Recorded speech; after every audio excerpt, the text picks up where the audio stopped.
إن الحمد لله نحمده ونستعينه ونستغفره ونعوذ بالله من شرور أنفسنا ومن سيئات أعمالنا من يهد الله فلا مضل له ومن يضلل فلا هادي له وأشهد أن لا إله إلا الله وحده لا شريك له وأشهد أن محمدا عبده ورسوله.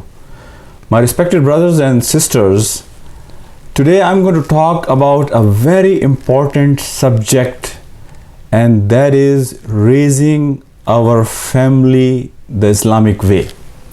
You know, our family is the most important thing in our life, the most important asset of our life, the most important investment of our life, because family is something which can make our this dunya Jannah and the life hereafter Jannah. My brothers and my sisters, our family is the one we love the most, we care the most, and this is the most important subject of our life. So today, inshallah, I'm going to talk about the tarbiyah, how to raise our family, my brothers and my sisters. The very first thing I would say is to have the right perspective of life. Why you are doing what you are doing. And before I go in the right perspective, I want to share with you the saying of Hazrat Ali Raziyallahu Ta'ala Anhu. Hazrat Ali says that don't raise your kids the way you were raised, because your kids are born for different generation, and their generation has its own needs, its own requirements, its own challenges.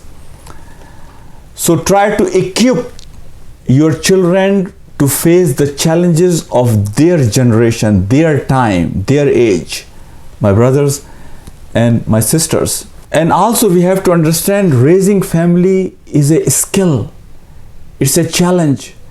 It's not like old days when family was raised by so many people around them, especially people who are living in West. This is my responsibility, my job. It's more on my shoulder now. So it's becoming a skill that we all learn, no matter how senior we are, no matter how many kids we have, no matter in what age group we are. We all learn every day for this skill, my brothers and my sisters. Having the right vision, having the right perspective, setting the right goal, setting the right priorities is the very first prerequisite for the tarbiyah of our kids. Because once you will set the goal of your life, the perspective, the right priorities, wallahi, that's what you will transmit to your kids. So if we will mess up our priorities, our perspective, then we will not be able to transmit it in the right way. To understand the right perspective of the life and the right priorities, I'm going to share with you the story of Hazrat Amr bin al-As. One time he came home and he saw his wife, the mother of the child, feeding the child, and he addressed to her, says that when you are feeding your child, don't feed the child like you're feeding, your child. Rather have the right perspective. Think this way, that you are helping one abd of Allah subhanahu wa ta'ala to become stronger, so that tomorrow this child will stand in front of Allah subhanahu wa ta'ala, will do abudiyat of Allah subhanahu wa ta'ala, will do sujood in front of Allah subhanahu wa ta'ala. So have that perspective in life, that you are helping one abd of Allah subhanahu wa ta'ala to get stronger, so that he can do service to Allah subhanahu wa ta'ala. So whatever he will do in his life will become sadaqah jariyah for you. Hazrat Maulana Muhammad Ali Johar's mother says And you know Maulana Muhammad Ali Johar, one of the scholar of India, and he is buried, look at his maqam, that he is buried in Masjid Aqsa now. And I have visited his grave, that Allah gave him such a status. The mother of Maulana Muhammad Ali Johar says that I never fed my child without wudu. Even if I had to wake up 2 o'clock in the morning to feed my child, I have always made wudu first and then I had fed him. Having this right perspective, my brothers, that you are here for a reason. وَمَا خَلَقْتُ الْجِنَّ وَالْإِنسَ إِلَّا لِيَعْبُدُونَ. That you are here as a servant of Allah subhanahu wa ta'ala. When you have started this family, choosing the right spouse, and your focus was only one, and your perspective was that you are going to raise family, and the goal of this family will be to serve the purpose of life, to become role model for community. Their focus will be to seek the pleasure of Allah subhanahu wa ta'ala. You want to make this family coolness of your eyes. You want to make them exemplary for not only just for their family, but for community, for humanity. And when your family will walk through the life of this dunya, they will become your legacy.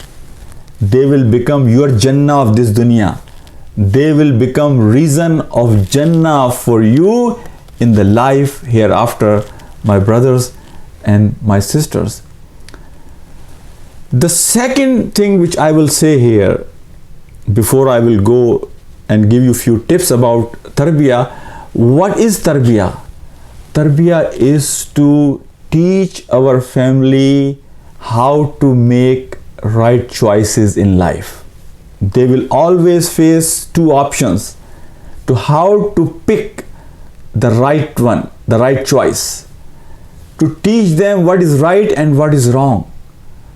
So making them smart about their choices, making them smart to make the right choices in life, and teaching them what is right and what is wrong. This is what all about tarbiyah is, my brothers and my sisters.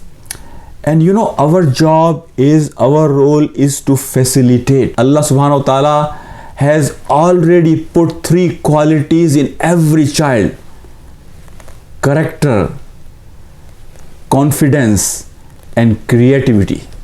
Every child is born with these 3 qualities.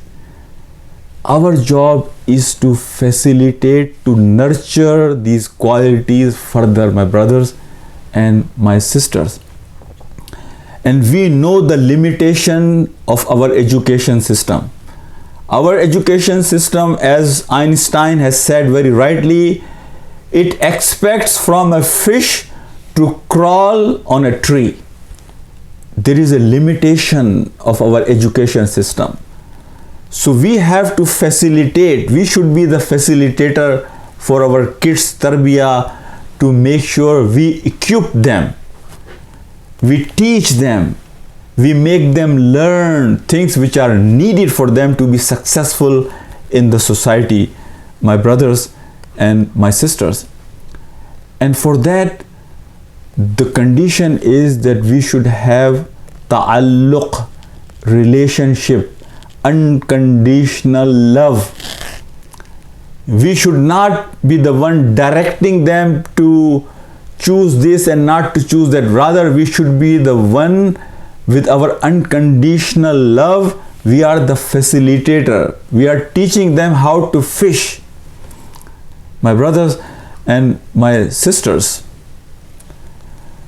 if our kids will have a bigger picture of life in front of them, and we will set the right priorities and perspective of life, then we will facilitate through our ta'alluq, through our sincere love with them, and we will help them to walk through the journey of this life, my brothers and my sisters. There is one more point I want to make here, when we are the facilitators for them during this tarbiyah course, make sure that we have a good communication with our kids. You know, the only way we really can influence the life of our kids, the only way that we can make difference in their life is through bonding, through connection, through unconditional love. And when you will have that bonding, then you will see the communication channel will always be open between two of you. When we force things on them, and when we want them to follow my wishes, what I want you to be, and when we turn them away from their real potential, that is the time when this door of communication gets shut, my brothers and my sisters.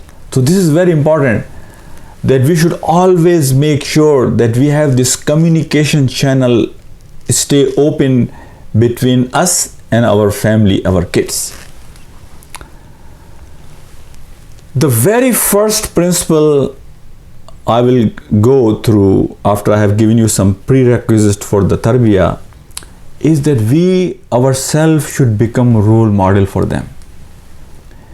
You know, as it is very rightly said, that our children, they listen through their eyes, not through their ears. They listen through their eyes. So they will do what they will see us doing. We are their role model. They have very high status for you and me in their life. So we are their motivational force. So we have to make sure that whatever priorities I will have of life, whatever perspective I will have of life, my kids are going to adopt the same role model. Even if I don't teach them, whatever I will believe in, this will get transmitted to my kids without even me uttering a single word. If they see me in my life, that what is the priority of life, if they see me that focus of my life is Allah subhanahu wa ta'ala, if they see me that my focus is, yes, we have to take our portion of this dunya, but our focus is the pleasure of Allah subhanahu wa ta'ala, then this will be transmitted to them without me even saying a single word. We have to understand this. Whatever we believe in, it gets transmitted to our kids. And let me tell you one more thing here, that wallahi, with my own experience, I have seen, you know, my experience as a family doctor, as a family counselor, and I travel, you know, all around the world, and what I have witnessed in our Muslim families, that if your focus of life is Allah subhanahu wa ta'ala, if you put that in the heart of your kids as well, in the mind of your kids as well, that the focus of our life should be Allah subhanahu wa ta'ala, if you connect your family with Allah subhanahu wa ta'ala, if you make Allah priority of your life, wallahi, your children will stay yours. Otherwise, I have seen once they are grown up, they turn their back on their parents. But if you teach them the real true connection with Allah subhanahu wa ta'ala, even if they will go away from you for short period of time, they will come back. I have never seen a single family that if they had right perspective of life and they have put this in the mind and heart of their kids, that our focus is Allah subhanahu wa ta'ala, they have ever lost their kids. They always come back, even if they go away for some short period of time. My brothers and my sisters, another thing which I will suggest here for tarbiyah is exposure. Increase their exposure, my brothers and my sisters. And for exposure, I will have many layers. The first thing is, let them have exposure of the nature. When you travel, when you journey, not only you learn, your family learns. So if you can afford to travel, local travel, international travel, traveling always widens the horizon of you and your family. It always gives you experience that they have more exposure to learn new things. The exposure of your extended family. A lot of time, this is one of the drawbacks living in West, is that we all are becoming more self-centered. We only care about ourselves, or maximum maybe our immediate family.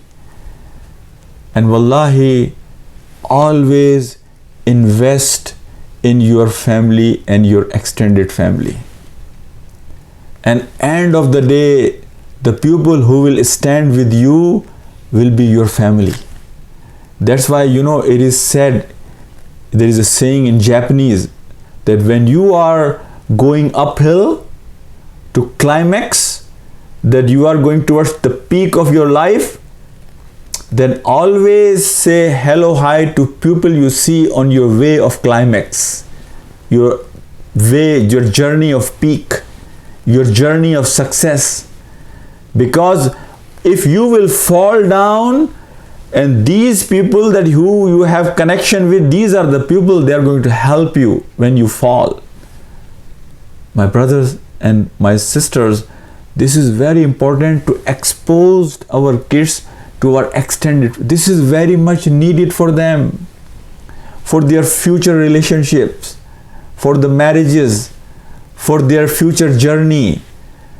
So don't isolate them. Even if you live it's so easy these days to communicate, making phone calls and making sure that you make them stay connected. I heard one very beautiful phrase from one of the brother, that he was giving one talk on the TV.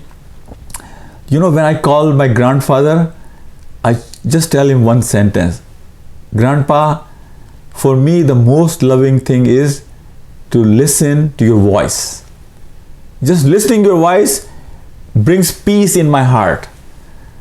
So even if we don't talk anything, I don't say anything, but whenever I see your face and I listen to your voice, it works like a tranquilizer for me, brings peace for me.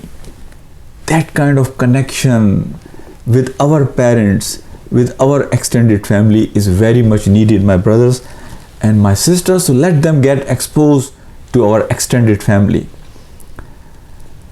There is another exposure I want our kids to learn, and that is they should learn the social skills. The drawback of our education system is it makes them, a good student. It makes them, slave of grades and career, very tunnel vision of things. And it does not teach them anything what practically they need in life.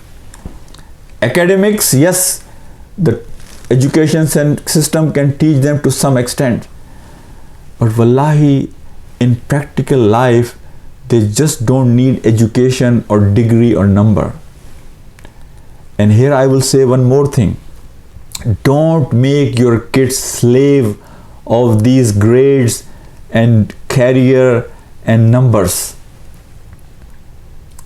Give them a bigger, this is needed. Yes, good to be doctor, it's good to be engineer, it's good to be computer scientist. But that is not really the only goal of your life. Your life has more meaning, more purpose than just a piece of paper of your diploma, or just your career, or just your life. My brothers and my sisters, so we have to teach our kids skills they don't learn through the education system. Most of the time what we do when our kids come back from school, we continue forcing the same what they have learned in school. Memorize this, memorize that, go for tuition. Same stuff what he has learned. Give them some break. Teach them how to talk to people. When your guests come, let them sit with your guests. Let them serve your guest. Even if you have help at home, don't ask your help to serve your guest. Let them learn how to serve them, how to take care of the guest. Teach them if there is a conflict, how to resolve it, how to give a speech, how to communicate with people. These skills are very much needed today, my brothers and my sisters, especially in this time and age we live in. Our kids are losing these skills. So their exposure to social skills, yes, they need, intellect skills, they need emotional skills, they need social skills, but the social skills is something which is very much needed. That's why we are seeing more family issues down the road in our families, because our kids, they are very good in academics, they have good grades, they are doctor, they are engineer, but they don't know how to live a normal life in home, how to talk to people, how to address people in a proper way, how to sit and handle single person or crowd of people. These skills we have to teach to our kids, my brothers and my sisters. The biggest obstacle in the tarbiyah of our kids is we ourselves. And as it is said very rightly, the biggest obstacle in the tarbiyah, in the growth, in journey to success of our family, our kids, is we, because of our temperament, our money, our wrong perspective and priorities. These are the three main obstacles: our temperament, our money, our wrong perspective and priorities of life, my brothers and my sisters. So we have to watch ourselves when we are doing tarbiyah of having knowledge is not just enough, but providing them the right environment to learn. Another point I want to make here in tarbiyah of our kids is to respect your kids. One of the psychologists, he has written a book that if you treat your children like adults, if you treat your child like you treat the most respected person in your life, if you treat the child, the goal, the journey, ultimate goal, you want him to be seen, if you treat your child with respect, with dignity, waqar, ikram, you give them the respect you give to the most respected in your community, you will see a different confidence, a different growth in your child, my brothers and my sisters. Never talk about the deficiencies, of your child, shortcomings of your child, weaknesses of your child in front of anybody. Always give them privacy. Children do not like to be humiliated in front of people. A lot of parents I have seen, they do mistake even in front of their other siblings. If you want to address an issue with your child, always have some private movement with that child and always have a positive perspective. Wallahi, when we go negative, when we lose trust in our child, when we doubt their intention, it basically shatters their confidence, it shatters their personality. So our discussion should have respect, privacy, we should give them space, we should always trust them, we should always have a positive perspective when we are talking to them. We never should doubt the intention of the child. So if you sit down and talk to your child and give them the confidence, and in a very comfortable environment you talk, that talk will have a totally different outcome. Forcing things, doubting intention, making them feel, putting them down or belittling them or pointing out, their weaknesses and their deficiencies again and again in a negative way, it shatters their confidence, their creativity, and their character, my brothers and my sisters. So I will suggest here that we should always respect our kids. You know what happens? There are three things, if you realize, in our children's life. When they are very young, three things we have seen: the nearness, the knowledge about your child, and love to your child. These three things are at its peak. That we are very close to them, we know exactly what's going on in their life, and we have unconditional love with them. But as they grow, if you pay attention, all these three connections, they get weak. They should be more stronger because they need these three things the most now as compared to when they were little. They need our nearness, closeness. They need us to know more about them than anybody else. And they want love from us instead of having love from outside.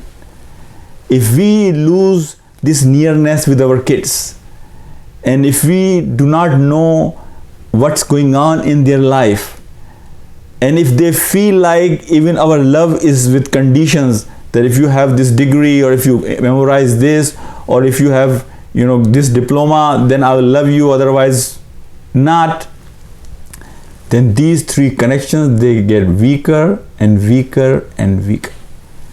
And that's why we see a generation gap.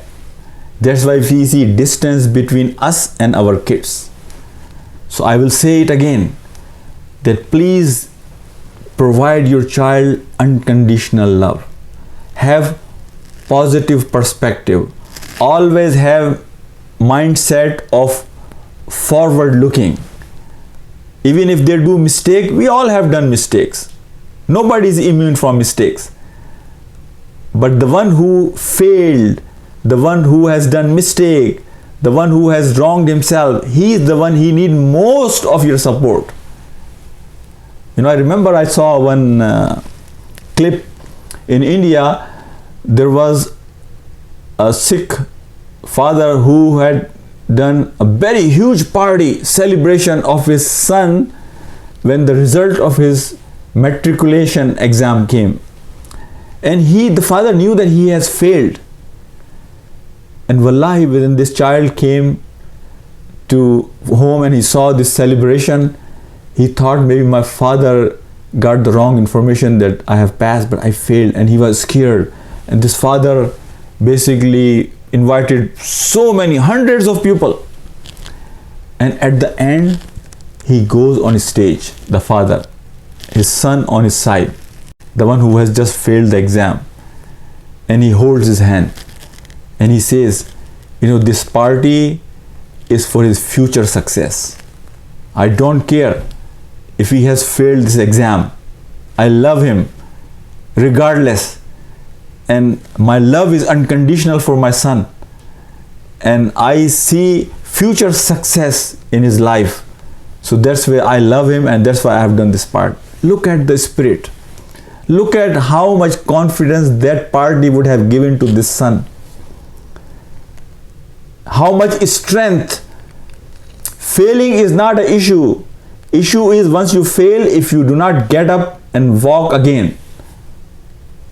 And that's what the father did to him. My brothers, to always, respect your child. Don't put them down. Don't make them feel, down. Rather, give them, encouragement, give them support, give them help. Another point I want to make when we are doing tarbiyah of our kids is that always there are certain stages of their life that we have to be very careful. Up to 7 years of age, this is a recording phase of their life. This is the phase when they are absorbing everything, just going in their memory, whatever they are seeing, whatever they are observing, whatever they are watching, up to 7 years. From 7 to 14 years, this is a processing time.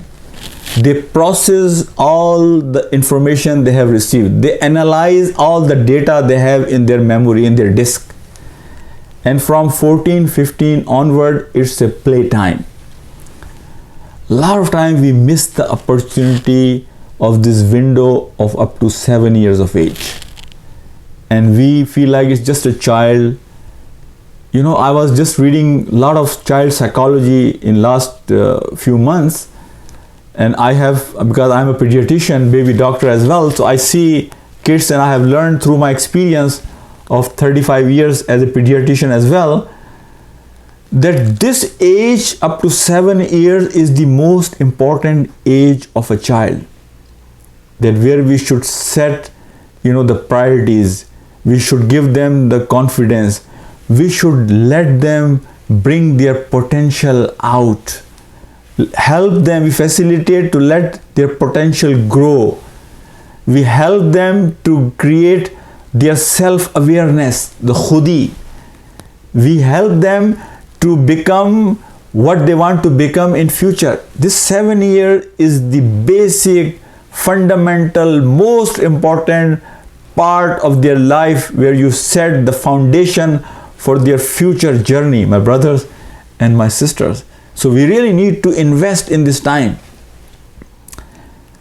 And when I was talking about child psychology, really, if you want to learn the true behaviors that we all should have in our life, we should learn from kids. Their confidence. They are carefree. They do what they feel it is right, and they don't care what right or left person will feel about it. This confidence on themselves, that whatever they have felt is right, they do it. And they are sincere in their love, my brothers and my sisters, and they are honest, they are transparent. These are the qualities, and they are creative.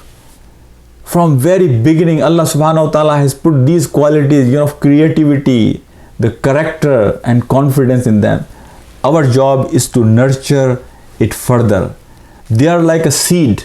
Our kids are like a seed. And seed has all the potential of the biggest tree possible.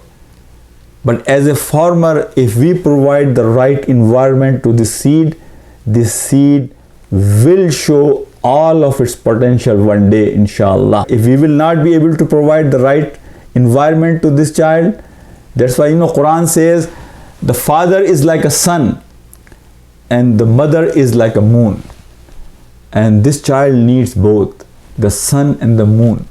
So this seed can grow and show all of its potentials, my brothers and my sisters.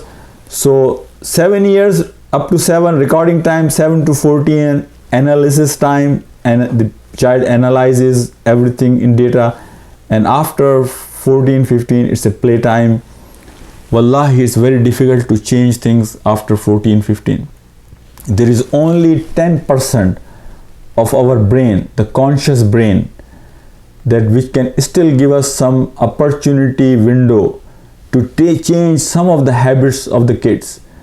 But 90% of their personality is already established by that age. So this is very important that we invest in first 7 years of the life of our child so that we can get a better outcome down the road, my brothers and my sisters. And that's why, I always give this example that when you give confidence to your child, whatever you put in the mind and qualities of your child, that's what you see down the road. I always give this example of elephant. When elephant gives birth to a child, do you know how that child gets trained? During the daytime, they allow this child, the elephant baby, to go and eat free. But at night, when this baby comes back, they tie the leg of that baby with coconut rope, very strong rope. And this child will be restless for a few days and will try to break the rope, but he cannot break the rope. One day, elephant baby will try, next day, 1 week, 2 weeks, and after that, it's every night. During the daytime, the elephant baby is free to go and walk around and eat, but night time, same exercise, tie the leg with this coconut rope. After 1 month, the baby elephant realizes that this is something that I cannot break. It's out of my, control. I cannot break. This is out of my control. I cannot break this rope. This is programmed in the brain of that baby elephant. That's why when this elephant is a grown-up elephant, you might have seen in a zoo that they just put a little tiny rope in the leg of that elephant, and the elephant will not even try to break, even though now this elephant has a power not only to break this rope, elephant can break the wall. But because this is already programmed in the brain of this elephant that you cannot break it, he will not even try. That's what we do most of the time with our kids, my brothers and my sisters. We should give them confidence, which is naturally given by Allah subhanahu wa ta'ala. We should nurture it further. We should always, widen their horizon. We should always give them the bigger picture of life. We should always teach them to live not just for themselves, but for everybody around them. To become a role model for not only just for the family, for humanity at large as well, my brothers and my sisters. With the last thing, and I will close, that if we really want, a lot of time I have seen parents, they are concerned, worried about their kids, that if something happens to them, who will take care of their kids?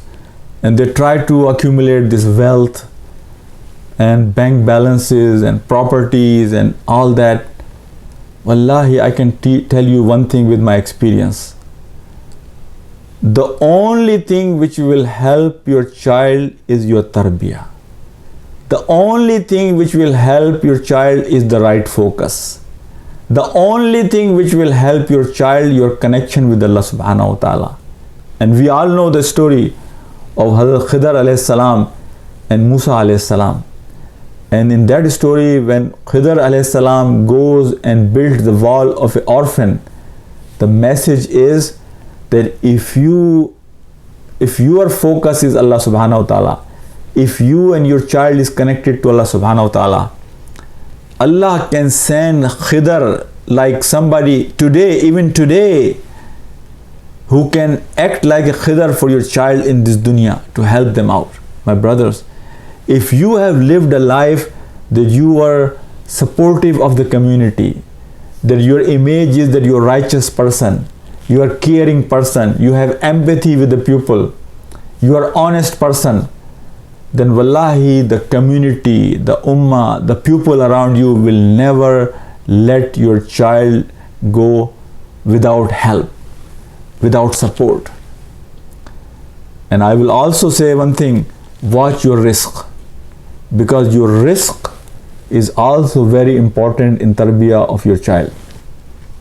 I always give this example of Allama Iqbal rahmatullah alayh, that his mother, she says that at one point she had some doubt about the earning of the father of Allama Iqbal, and she said that I bought goat with my own money so that I will feed the milk of that goat to my child, not the money from my husband.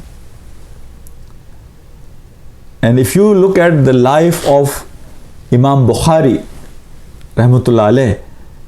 Imam Bukhari, the barakah Allah had given in his work, one of the thing was that when his father was dying, he was on deathbed, and somebody asked him that, do you want to say anything about your past life? He says, the one thing I want to say, that whatever I have earned in my life, I cannot even see a single penny coming in my account of any doubt.